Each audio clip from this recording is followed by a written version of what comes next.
Queridos hermanos, hoy el Señor me ha llevado, después de ayunar, orar, meditar, me ha dado esta palabra: la mujer en el efá.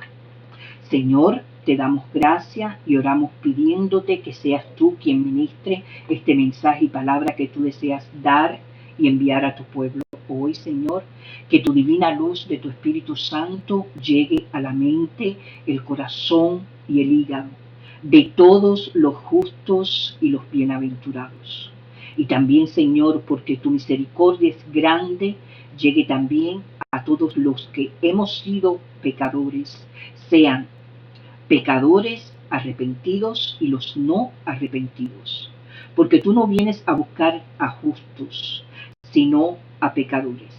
Gracias, Señor, fluye con tu espíritu y permítenos entender lo que deseas decir o avisar.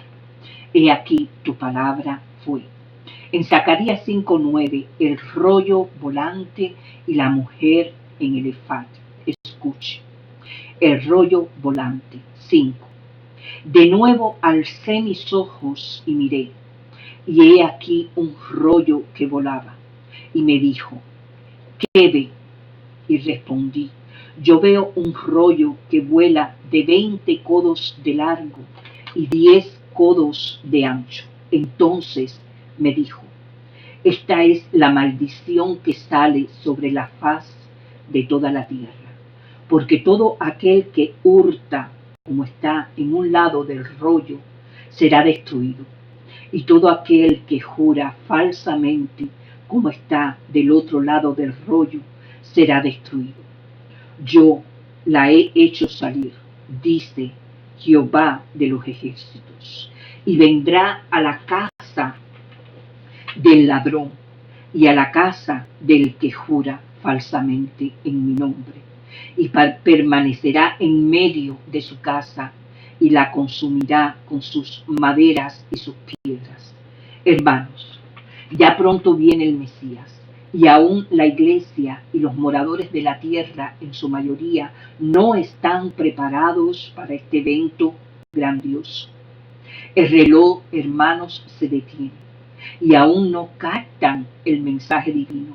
Vuelvan la mirada y busquen del Creador. En esta palabra el Señor nos viene advirtiendo con anticipación: aquellos que roban y juran falsamente serán destruidos o castigados de acuerdo a lo que está escrito. Podemos inferir, hermanos, que los mandamientos de Dios están escritos en el rollo y son de esa manera un recordatorio, hermanos, del lugar central que tiene la ley del Señor en la vida de fe. Hace miles de años, hermanos, el profeta Zacarías tuvo varias visiones muy impresionantes que predecían lo que podría acontecer. Y todas estas visiones quedaron registradas en su libro. Una de ellas, que fue encontrada en el versículo 5 del cual la ley anteriormente, y para descifrar esta visión del profeta Zacarías, en la que él dice: vio a una mujer dentro de una especie de recipiente, cápsula o habitáculo llamado efá. Este nombre efá era una cantidad o medida de unos 37 litros más o menos, que eran utilizados muchos por los hebreos, es decir, conocidos por el pueblo de los hebreos en Israel. Pero, para ser más conciso, vamos a leer la palabra del Creador nuevamente. Y salió aquel ángel que hablaba conmigo y me dijo: alza ahora tus ojos y mira qué es esto que sale. Y dije: ¿qué es? Y él dijo: este es un efá que sale. Además dijo: esta es la iniquidad de ellos en toda la tierra. Y he aquí, levantaron la tapa de plomo, y una mujer estaba sentada en medio de aquel efá. Y él dijo: esta es la maldad. Y la echó dentro del efá, y echó la masa de plomo en la boca del efá. Alcé luego mis ojos y miré, Y he aquí 2 mujeres que salían, y traían vientos en sus alas, y tenían alas como de cigüeñas, y alzaron el ephah entre la tierra y los cielos. Dije al ángel que hablaba conmigo: ¿a dónde llevan el ephah? Y él me respondió: para que les sea edificada casa en la tierra de Sinar. Y cuando esté preparada, lo pondrán sobre su base. Veamos. Mira qué es esto que sale, hermanos. En la 7ª visión, la iniquidad y maldad de Israel está simbolizada por una mujer en un canasto que tiene una tapa de plomo, el cual es llevado por 2 mujeres aladas. Esta tal vez es una purificación simbólica. El pecado es contenido incluso. Se lo captura y luego se lo quita en forma conjunta. Las 2 mujeres aladas toman el canasto de la tierra de Sinar, mencionado en Génesis 11:2, que es como la ubicación de la torre de Babel, y en Isaías 11:11 como uno de los lugares hacia los cuales Israel iba a ser dispersado, donde aparentemente se construía una casa para ella. Esta visión, hermanos, simbólica, por lo tanto, hermanos, alude a la visión histórica del pueblo, anuncia que ha sido contenida y que la comunidad de Dios pronto será consolidada nuevamente. Es decir, esta escena es muy curiosa. 2 mujeres dicen que volando llevaban consigo este ephah, con la mujer adentro. Por si miramos profundamente los versículos 6 y 7, sobre todo el 6 dice así: de nuevo alcé mis ojos y miré, y he aquí 4 carros que salían de entre los 2 montes, y aquellos montes eran de bronce.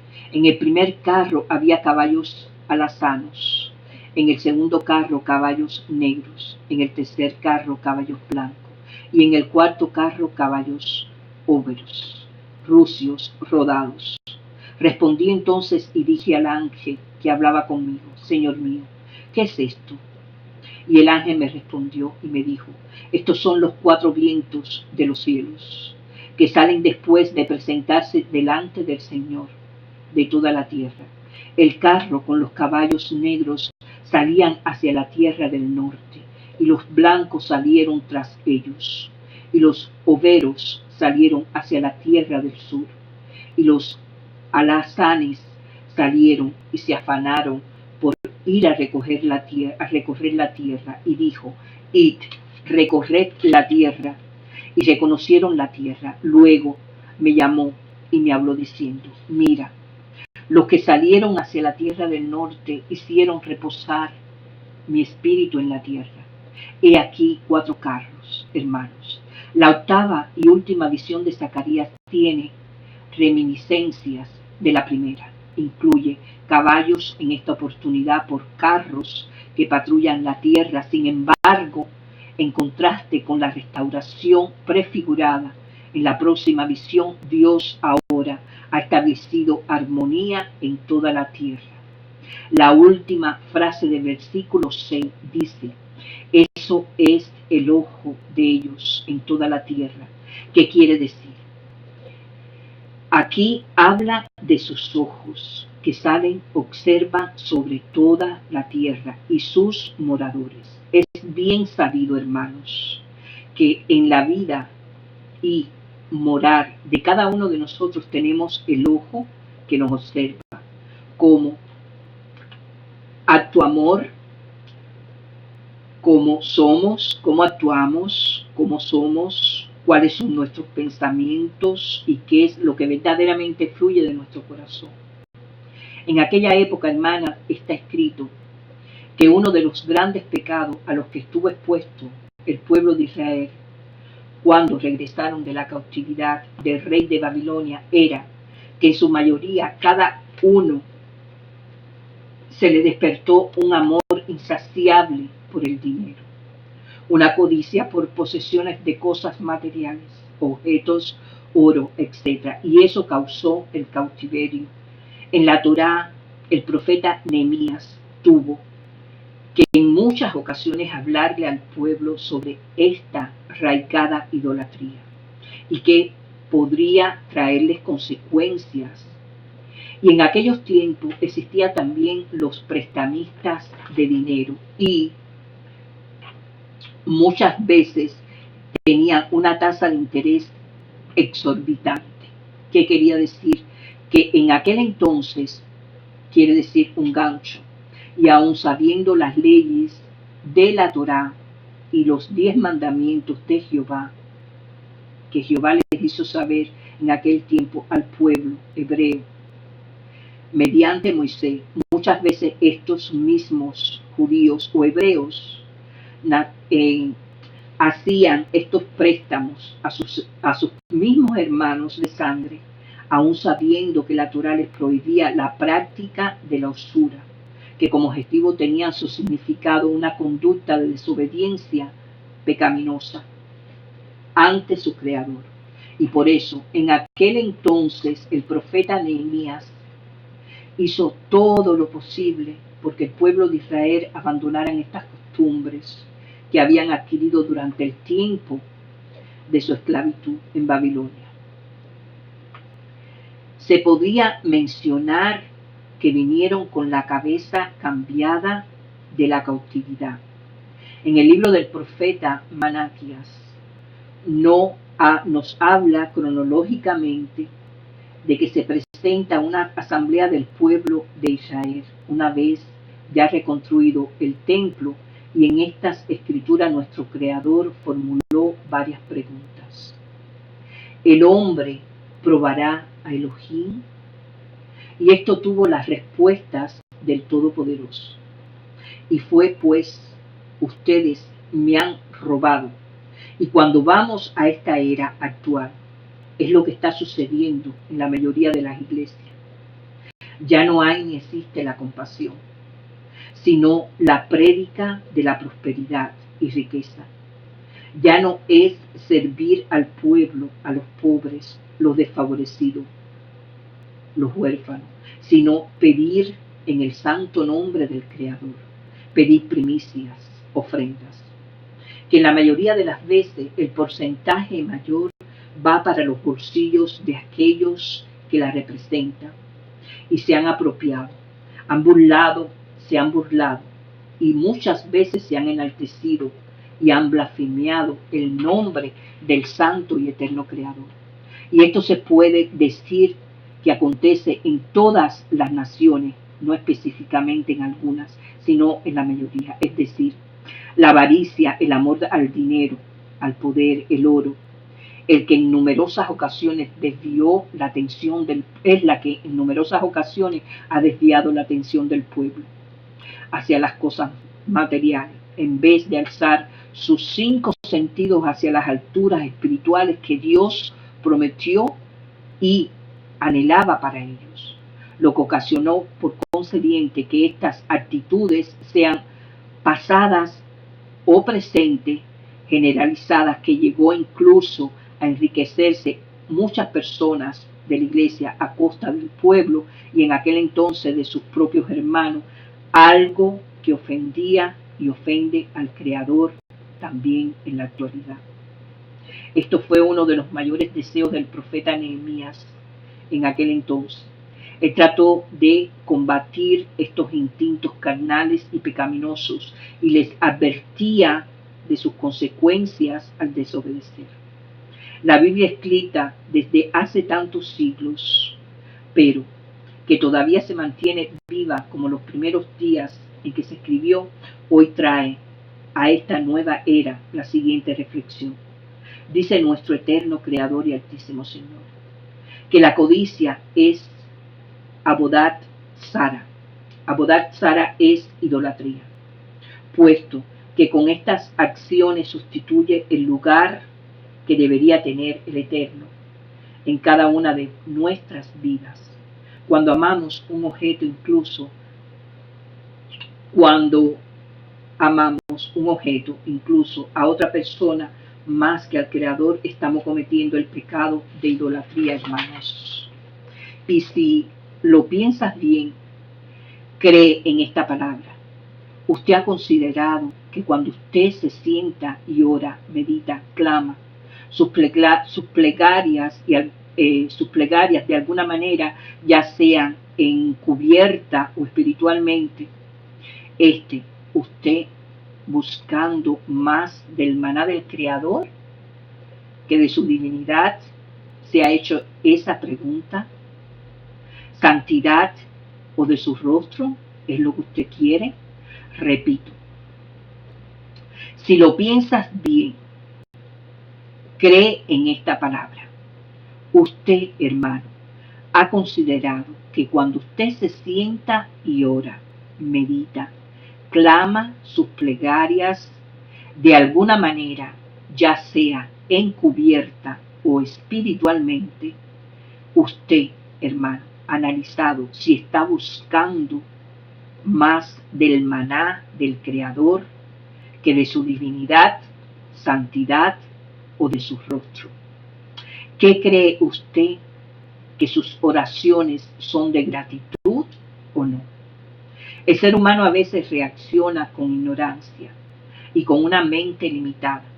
Y es por eso que cuando volvemos y analizamos este pasaje bíblico, vemos cómo el pueblo de Israel había echado al Creador a un lado y había distorsionado sus mandamientos y se inclinaron hacia la codicia y la idolatría. Incluso ya se habían olvidado de cuál grande era su amor y sus promesas y se inclinaron más a la idolatría, las riquezas.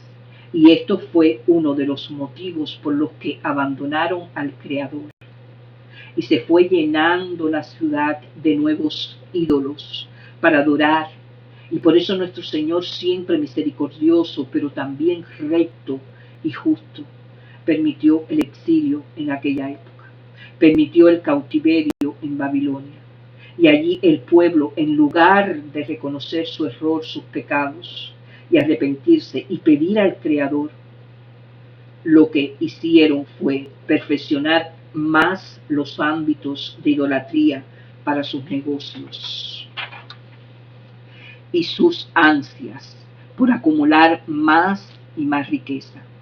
Hay una palabra en la carta de Santiago que decía: vamos ahora,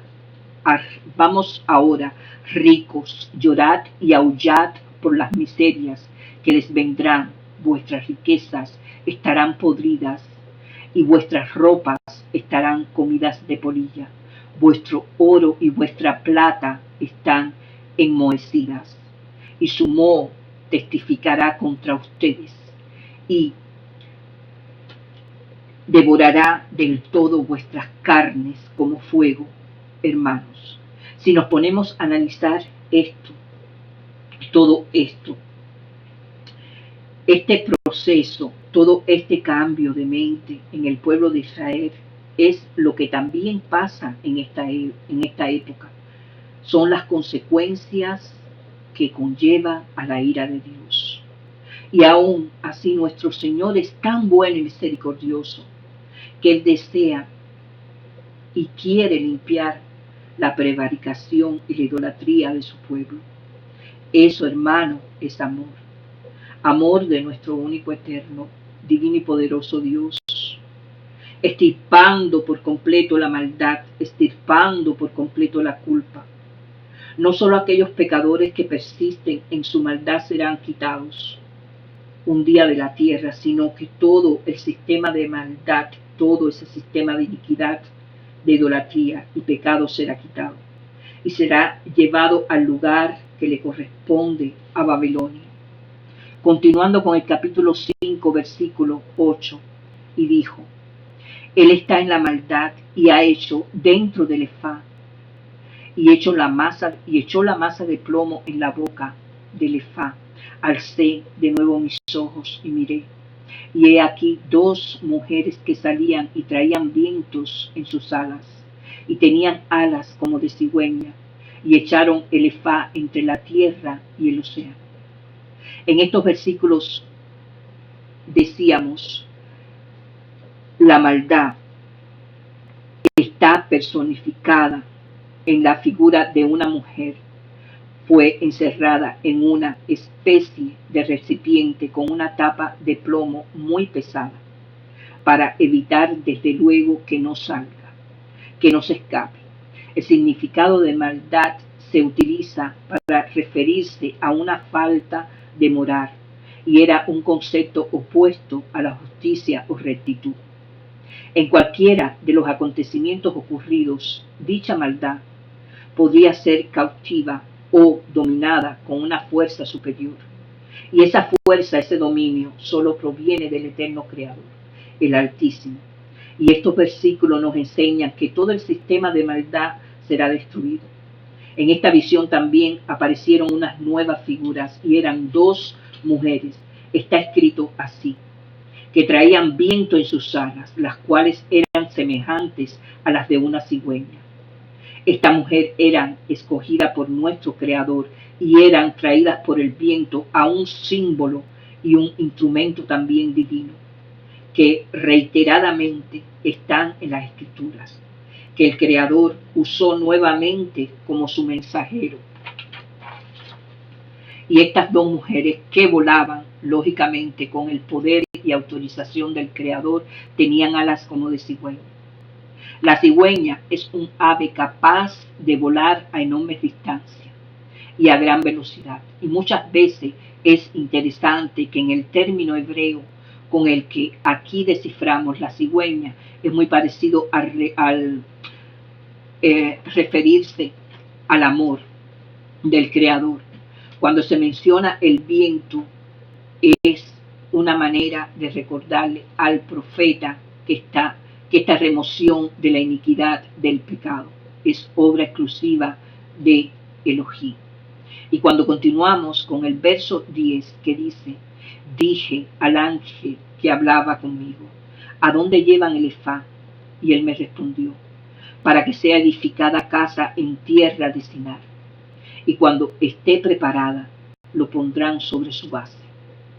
Sinar era, hermanos, el antiguo nombre en aquel entonces de Babilonia, el imperio que siempre estuvo en contra de los planos del Creador, y tal como se puede comprobar cuando leemos la Torá, es decir, la Biblia, desde el comienzo de Génesis hasta el libro de Apocalipsis, la casa que se le va a edificar será probablemente un templete o un altar, y allí estará en su lugar apropiado y no en la tierra del Creador.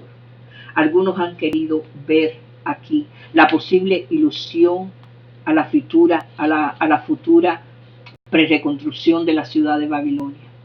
Es bueno saber que fue en Babilonia que el ser humano pretendió ser igual a Elohim, y por eso trataron de construir la Torre de Babel.